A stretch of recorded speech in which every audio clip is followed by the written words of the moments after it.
It's been years since it happened, but I still wake up some nights drenched in sweat, unable to shake her voice out of my head. Sophia, the girl who ruined my life in ways I never thought possible. The girl I loved more than anything, who I thought would be my future. I met her on one of those dating apps. You know the ones, where everything feels too good to be true. But Sophia? She wasn't like the others. She had this way about her, this effortless charm, this beauty that seemed almost unreal. Her smile could disarm anyone. I fell fast and hard. We started seeing each other all the time. Dinners, late-night drives, long conversations that stretched into the early morning. I couldn't get enough of her, and the more I learned about her, the more I was hooked. Sure, she was a little guarded, but who isn't these days?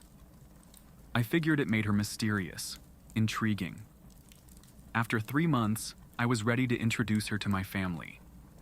My mom always told me, "You can tell a lot about someone by how they treat your loved ones."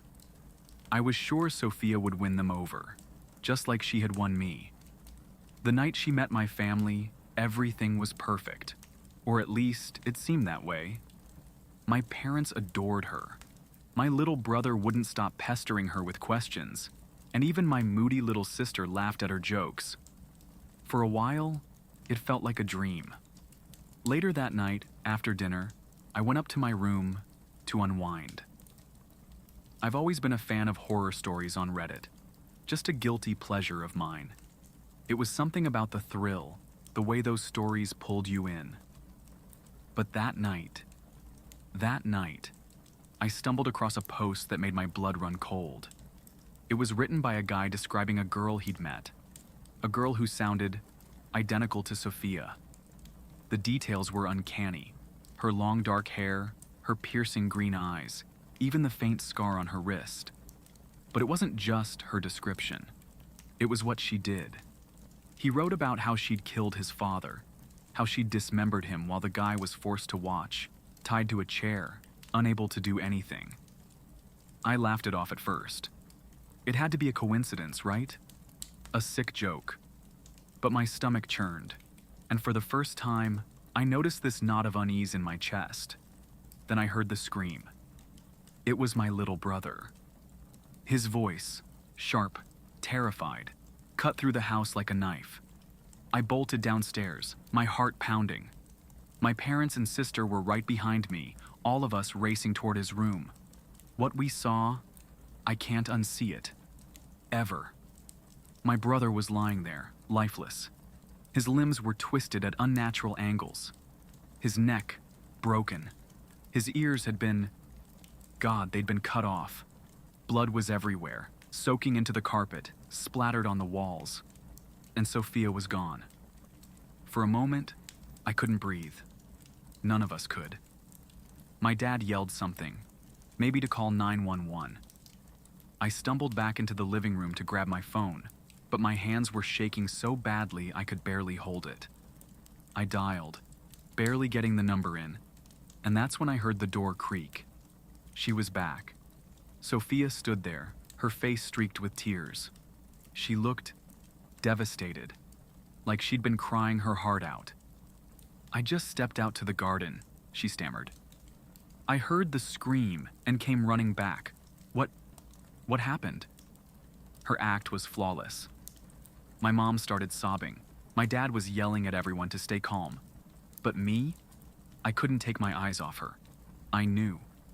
Deep down, I knew. The girl I'd fallen for, the girl I wanted to marry, she had done this. She had killed my brother. Before I could say a word, she moved. It happened so fast, I didn't even register it at first.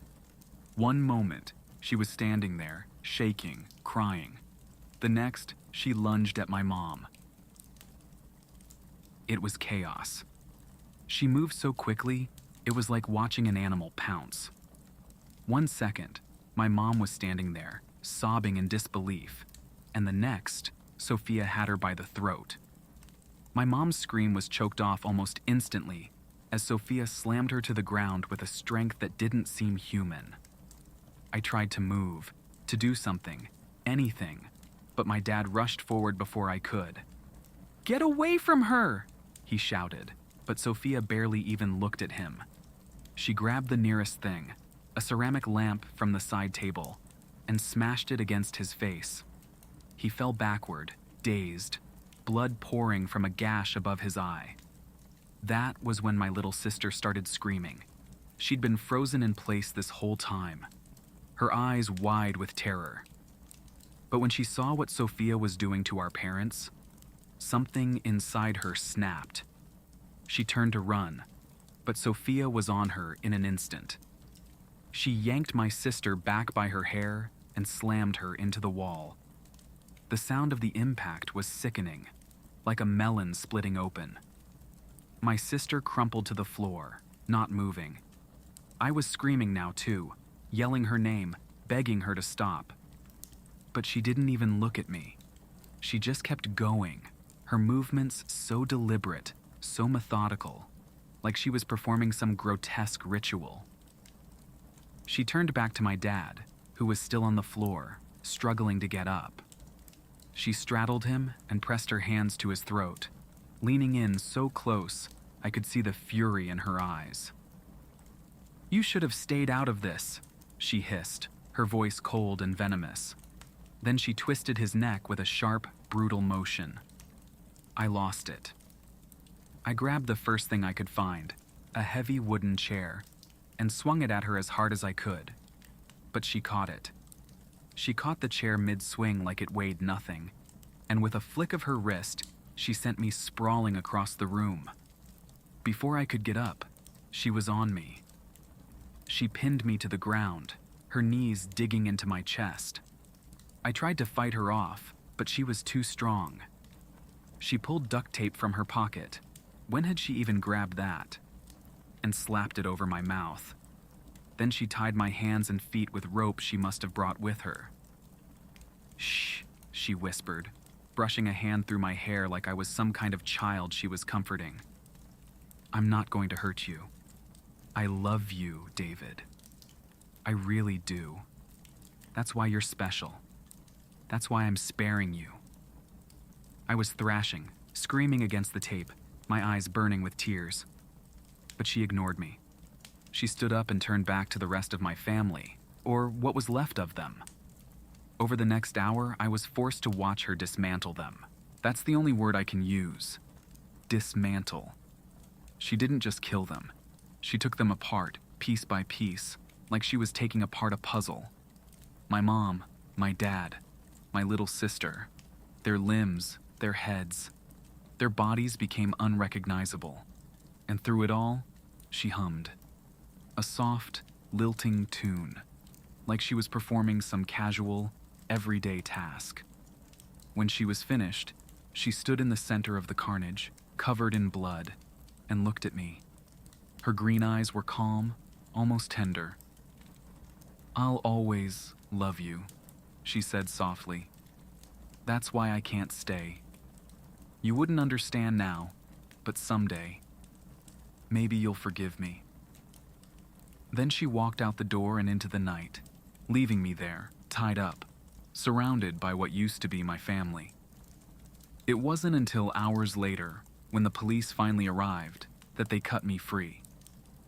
But by then, I wasn't the same person anymore. I don't think I ever will be.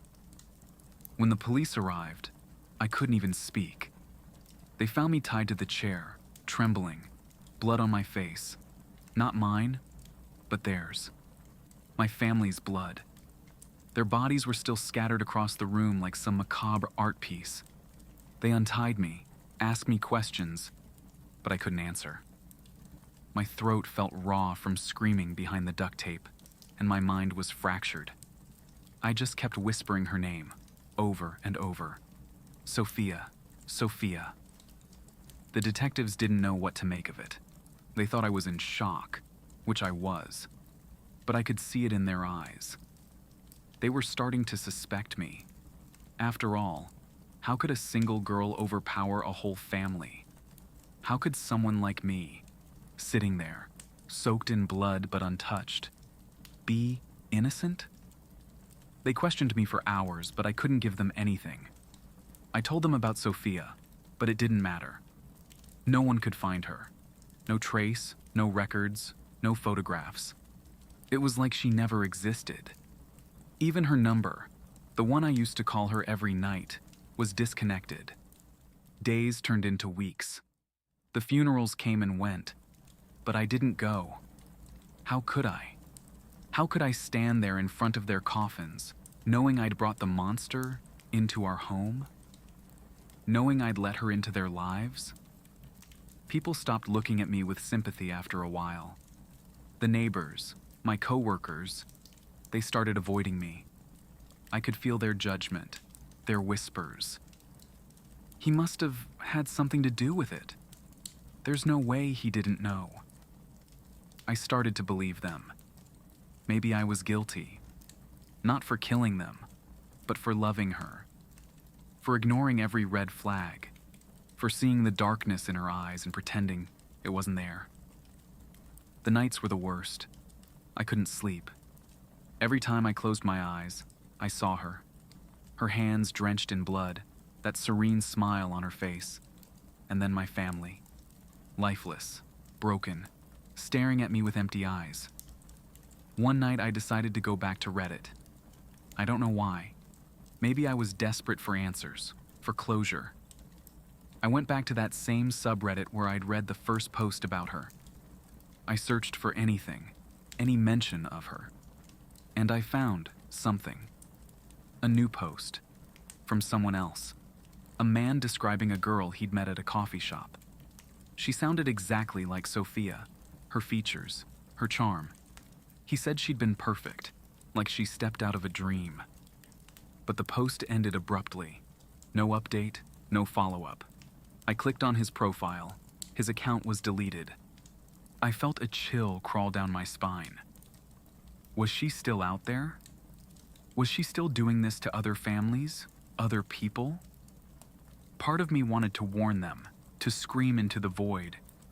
But who would believe me? I was just the crazy guy who couldn't even protect his own family. Months later, I moved away. I couldn't stay in that house, surrounded by memories and bloodstains that wouldn't come out no matter how hard I scrubbed. But even in a new city, a new apartment, I couldn't escape her. Sometimes I'd swear I saw her, in the reflection of a window, in the crowd at a bus stop, a fleeting shadow that disappeared the moment I turned my head. And then the notes started. Little scraps of paper slipped under my door, left on my car windshield. No handwriting, just printed words. I'll always love you.